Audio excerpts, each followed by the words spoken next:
I'm Mr. Obsidian. Prepare yourself for the man of black. Veil is thinning. I feel it too, the shadows stir. Patience, the old ways awaken.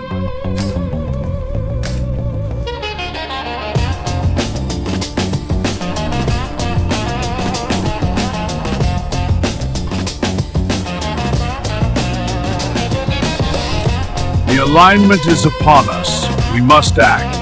The wards are prepared, they will hold. Good. Stay vigilant. The veil thins tonight. We sense it. The spirits awaken. The veil thins. We must act. Agreed. The signs are clear. The guardian agrees. We proceed.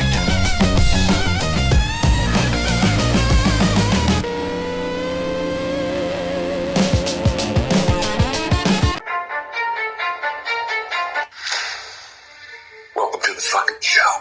Oh, he's talking about just before October 9th. So starting in January of 2023, Charlie's about to reveal some deep stuff.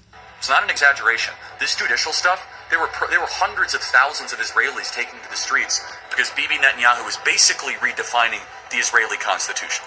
And these protests were happening up until October 9th. The biggest demonstration was scheduled for October 8th. Not an exaggeration, right? No. He said the judicial branch has too much power. There were protests planned this week against Netanyahu, where they anticipated tens of thousands of people to take to the streets. That's all gone. Netanyahu now has an emergency government and a mandate to lead. Was there a stand-down order? There are some Israeli soldiers who claim that there was a stand-down order. Stand-down order? 6 hours? I don't believe it. And if you've been to Israel, you know that it is one of the most heavily guarded states, especially in the Middle East, if not the world. Israel's the size of New Jersey. When I took a helicopter ride from Jerusalem to the Gaza border, it's 45 minutes. 6 hours. They're live streaming the killing of Jews. Did somebody in the government say, stand down? That is a legitimate, non-conspiracy question. It's a good point. If you can get there in a helicopter in 45 minutes, why would it go on for 6 hours? How could it go on for 6 hours? The whole country is the IDF. Yeah, they have to serve in the military, I think, for 2 to 4 years. The whole country is. Yeah. But the fact is now Bibi and the Israeli hard-right government has a mandate. I've got to be careful the way I say this. Unfortunately, he wasn't careful enough. They're going to try to ethnically cleanse Gaza.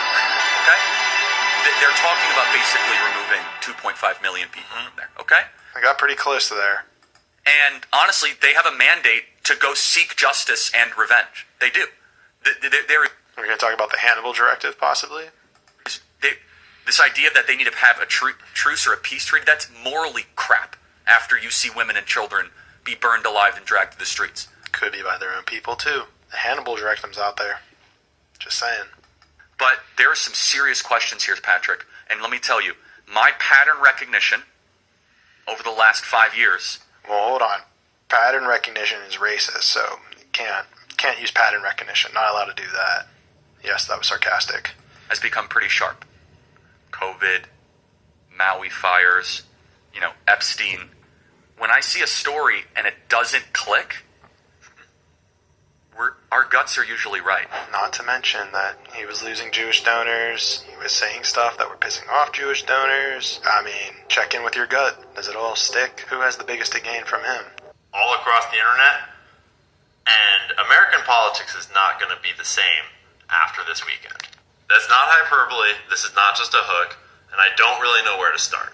But this is the kind of story that I've gotten enough calls from enough people tonight and there's enough going on that I feel like we need to make a video right now to keep some people safe and to get as much as we all know out on the internet right now so that everyone can be safe. And the best place for everyone to start is at Candace's video that she put up today, that she very aptly titled, One Nation Under Blackmail. Go watch it. She does a way better job of explaining a bunch of what's going on than I could, but as soon as I was like 10 minutes into it, and then I started getting phone calls from sources telling me more information that is corroborating and taking it even further than what is exposed in that video. And I have sources telling me that there are people in media and around Bobby that know about this and know it's coming and are trying to protect him and save him from this. But it is past that, and there is no saving anyone from this, I think. And we just have to deal with what's about to happen. So I'm going to leave all of that out, and we're going to start the story here with our girl Jessica, House and Habit. She had tasked one of her writers, Emily Hagan, with writing a hit piece about Candace Owens. They were trying to create or dig up some dirt on Candace's husband for some reason to take her down. For reasons we'll kind of get to in a second. Emily submitted a draft, and Jessica, House and Habit, was having her girl, I believe, Olivia Nuzzi, read through it, and it was like, we can't publish that, it's too 4chan-y. House and Habit clarified that it needs to be a clean shot. A clean shot to take down Candace Owens. Good fucking luck with that. If you don't remember who Olivia Nuzzi is, she's the woman that had the sexting scandal with RFK last year, who then cozied up to House and Habit for reasons that are not entirely clear, and sort of started secretly editing there behind the scenes and kind of replacing people and getting really close to Jessica Reed Krause' House and Habit for reasons that are still not entirely clear as far as I'm aware. To be fair, there's a lot that is not entirely clear because this is so complicated and everything in this video is hearsay and rumors. And obviously when they tried to come to Candace and it created all this drama, and Candace don't take no fucking shit, and Jessica had been super mean to the writer of the article and had then fired her. And so her and Emily had all this drama, and then her other best friend, and it had gotten super fucking vitriolic, and eventually Emily was like, fuck it, I'm just gonna go to Candace and come clean and say what's going on. That's how we got this video. And I was only 15 minutes into this video when I started getting interrupted by all kinds of calls from all kinds of people all over the country that have more information about this. Because this story is way past the point of no return. And it is way bigger than some girl drama.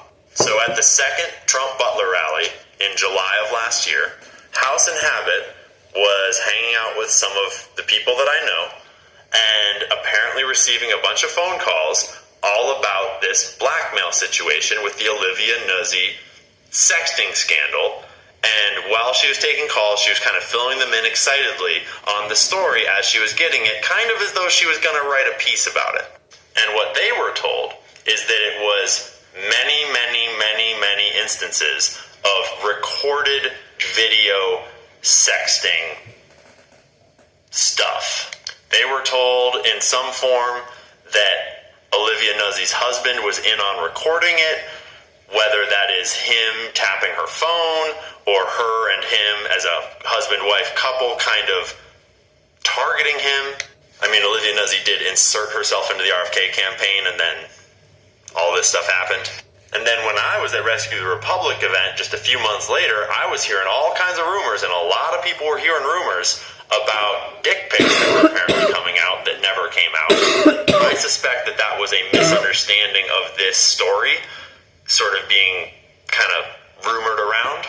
So what we got was a story that Olivia Nuzzi and him had a romantic, emotional connection over the phone that had caused her, it was inappropriate, and he apologized, and so she left the campaign sort of, and then went and got real cozy with House and Habit, who had a lot of details, who was right. I don't know what happened there, but I know that what a very trusted person on my end told me that they heard at that event was that it was not just that, it was recordings of video sex. There's also a lot of swirling rumors of other people that he's been having sex with that are very heartbreaking and inappropriate.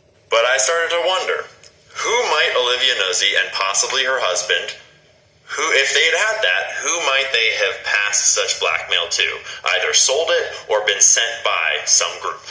And you need look no further than her Wikipedia page to learn that in 2013, just out of university, actually, while still in university, she volunteered as an intern for Anthony Weiner's New York City mayoral campaign to Hillary Clinton, and to, at that point, just pick your term for whatever deep state groups you want to talk about.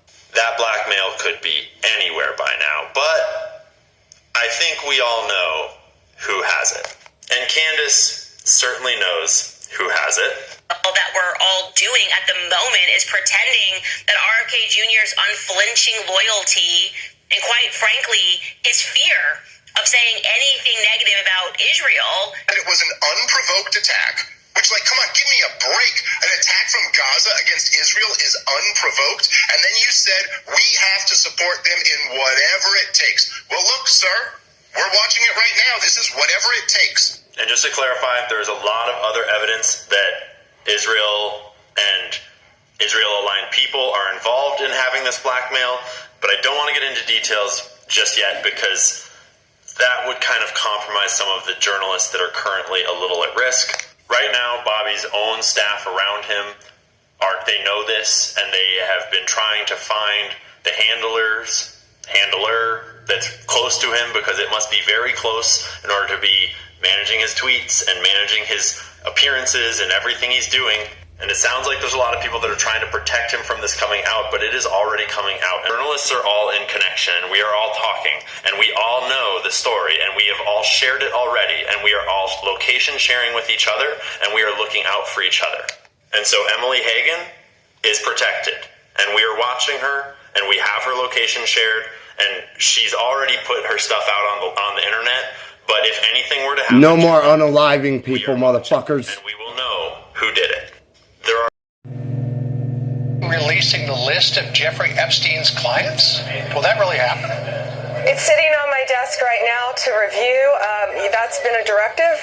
President Trump is reviewing that. Is it? Is it sitting on your desk?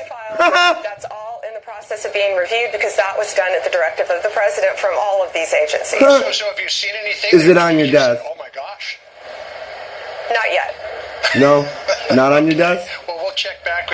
I made a public claim that the Epstein client list was, quote, sitting on my desk right now for review, end of quote. You then produce already public information and no client list at a major media event hosted at the White House. Attorney General Bondi, why did you publicly claim to have the Epstein client list waiting for your review and then produce nothing relevant to that claim? Senator Durbin, if you listen to my entire clip on that, I said I had not reviewed it yet, that it was sitting on my desk along with the JFK files, the Martin Luther King files, and I said I had not yet reviewed it.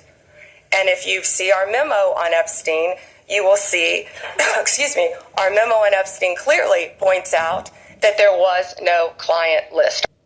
What do you tell MAGA supporters who say they want anyone involved in Jeffrey Epstein's alleged crimes to be held accountable? This administration wants anyone who has ever committed a crime to be held accountable, and I would argue this administration has done more to lock up bad guys than certainly the previous administration. And the Trump administration I'll give you that. is committed to truth and to transparency. That's why the Attorney General and the FBI Director pledged transparency direction to do. What about all those redacted documents? Is that transparency? Related to Jeffrey Epstein's crimes and his death, and they put out a memo in conclusion of that review.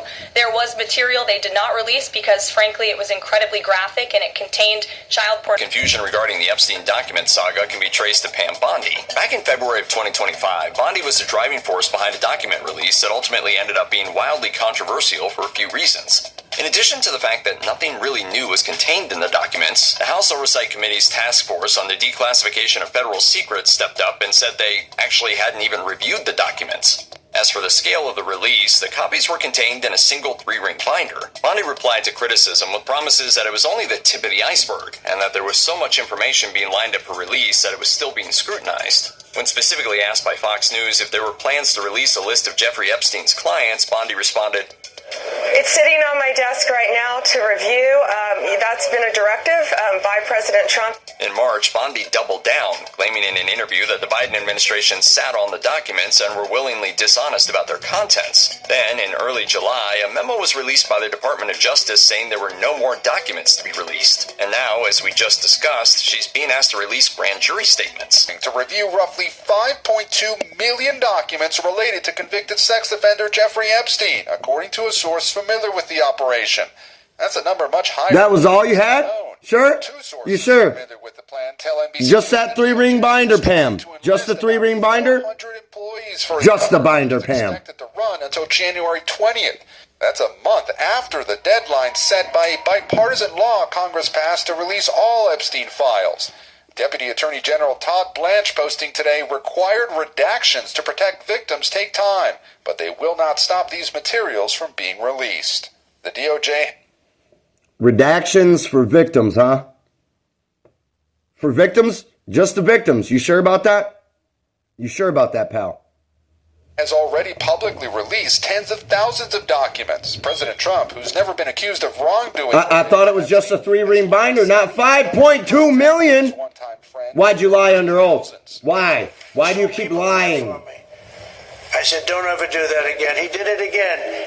And I threw him out of the place. I appreciate that. I still don't believe you had nothing to do with it. Former Mar-a-Lago and Epstein employees is reporting on an incident... You fucking orange popsicle, you fucking carrot in a toupee. According to the what do you know, bro? You know something. beautician returned. You wouldn't be hiding it so fucking bad. And reported to managers that he had pressured her for sex. When a manager sent a fax to Trump relaying the allegations, the Journal writes, Trump told the manager it was a good letter and said to kick him out. Police and former employees told the Journal the incident was not reported to Palm Beach police. Tonight, the White House calling the reporting That's would-be misprision of a felony. Times his story is told and retold, the truth remains. But President Trump did he didn't know. wrong, and he kicked Jeffrey Epstein out of Mar-a-Lago for being a creep. And really? Tonight, we also have some new developments about National Guard deployments. Almost as creepy as the rape, right, bud? National Guard troops from Chicago, Oh wait, Los Angeles, the one where your deposition where they failed to get anything on you, that one? Rejected the Trump administration's claim. You're pretty good for an orange Kool-Aid man, I'll give you that. Peter? Gabe Gutierrez in Palm Beach tonight. Gabe, what I saw that bothered me were the names of at least 6 men that have been redacted that are likely incriminated by their inclusion in these files. So that's the first thing that I saw. It took some digging to find them. Then I'll let you talk about what you saw. Well, and we discussed See what I mean? There are 6 men, some of them with their photographs that have been redacted, and there's no explanation why those people were redacted. And U.S. citizens, what fields do they work in? Is it finance? Is it political? At least one is a U.S. citizen. At least one is a foreigner, and the other 3 or 4 have names. I'm not sure if they're foreign or U.S. And which field do they work in? Is it finance, banking, political? One is pretty high up in the foreign government, and some are. One of the others is a pretty prominent individual. What I saw of at least 6 men that have been redacted that are likely incriminated by their inclusion in these files. Redacting them in the first place, and now co-conspirators are being revealed. First up here, we have Lex Wexner as a co-conspirator. Right, so you lied, Pam. You lied? Pam, why are you lying, Pam? And now we have names all unredacted, and of course, we are not familiar with. And you may never look at jerky the same way. I sure as hell don't. So remember how I told you that the devil and his friends use lots of food words constantly in emails in context that made no sense? Pizza party and cream cheese being top ones? Well, there was one food word that these people seem to obsess over more than any other one, and that was jerky. Now, this could just be because maybe he was a jerky enthusiast and just couldn't get enough of it. I don't know, rich people are weird sometimes. Well, let's read some of these examples together. How about we do that? All right, so this is from Francis Derby to who knows. Good day to you both. Just checking in to see if the jerky situation has been sorted out. Last we spoke, you plan to have rich beef FedExed to Paris. Just so we're all on the same page, the jerky is shelf stable and can travel without refrigeration. And then we have Karina Shuliak asking Francis, J.E. is asking to bring him more beef jerky on Friday. Are you also flying on Friday? If not, I would like to collect it from you and take with me on the plane. Now, we don't know who this is from, but it's to the devil. Jerky will be with me when I get to ISJ. I can come tomorrow and take care of white tuna if you'd like. Now, we don't know who this is from, but to the devil again. Steve needs a 6 to 8 ounce portion of jerky. I gave you all the jerky we had, roughly 2 pounds, and it lasted only half the amount of time it was meant to. I felt it was more important for you to have the jerky, to eat during my time off. My plan is to make a batch before I leave for LSJ, and some of that will then go to Steve and the next to you at LSJ when I arrive. This one is from the devil to Steve Hansen. Hope you are feeling better. Did we analyze the jerky? Now, I'm not a big jerky guy, but do you normally analyze your jerky? Ready for this one? From Francis Derby, subject jerky. Just wanted to touch base about jerky. J.E. said he was going to start eating regular food again. Regular food again. So he might be eating less jerky. That said, he has 6 bags of it in the downstairs freezer for the next trip. Is beef jerky not considered regular food? And do you normally freeze it? I actually have no idea. Delicious lunch, beef jerky. He would get pissed when he didn't have any. Hundreds of these emails about jerky. This I thought was super odd. It's a picture of jerky. It was in the files. The FBI thought it important enough to take a photo of just one piece. But if that's not weird enough, that picture and file is no longer on the DOJ website. They deleted it. It's just jerky. Now, you might be wondering, who is Francis Derby? Because I thought the same thing. Well, not only was he Epstein's personal chef, that was a picture of human flesh. An exclusive, tiny little restaurant in New York City called The Cannibal. I fuck you not. Francis was even featured on Hallmark's YouTube channel. The video's still up, where he showcases how to make his famous cannibal burger. He's the executive chef of Cannibal. All right, this is where I lean on you guys. Am I nuts, or are you seeing and reading what I'm seeing and reading? You always know it's serious when your boy has to whip out the fancy. That was not fucking jerky meat, man. Because you may never look at jerky the same way. I sure as hell don't. So, remember how I told you that the devil and his friends use lots of food words constantly? And trafficked young boys to the most powerful men at the time, all under the guise of a boys' nature camp. And if you remember my previous videos on this topic, you'll know that some of the men involved would go on to very suspiciously end their own lives. Sound like anybody else we know? North Fox Island's disturbing activities all unraveled. There were rumors that even John Benet Ramsey's family had ties to the island, as well as serial killer John Wayne Gacy. But here's where what happened on North Fox Island ties into what's happening in our world today. And if you're like, wait a minute, I haven't even heard all of the info you just mentioned, then just click on my playlist below and watch my previous videos on this topic. At the time that North Fox Island was exposed for its disturbing history, Jeffrey Epstein would have been about 23 years old. And he was a previous student camper at Interlochen Center for Arts in Michigan. And as he got older, he became a donor to Interlochen to help support their operations, much like the system that was set up on North Fox Island, where wealthy men would donate money to gain access to victims. And then when Epstein's Island was exposed, it was revealed by the DOJ that he used Interlochen as a hunting ground for victims that he would later abuse and traffic on his island. And that's not it, because we then learned the story about Jeffrey's yacht on Lake Michigan, where he, along with some other very powerful people, tossed a 13-year-old victim's newborn baby into open water. Now, does this prove that Jeffrey Epstein is connected to North Fox Island? Well, not necessarily, but what he would go on to do is extremely similar. And given the circumstances that he was involved with surrounding areas in Michigan, I don't think it's that much of a reach. For fuck's sake. While we're on the subject,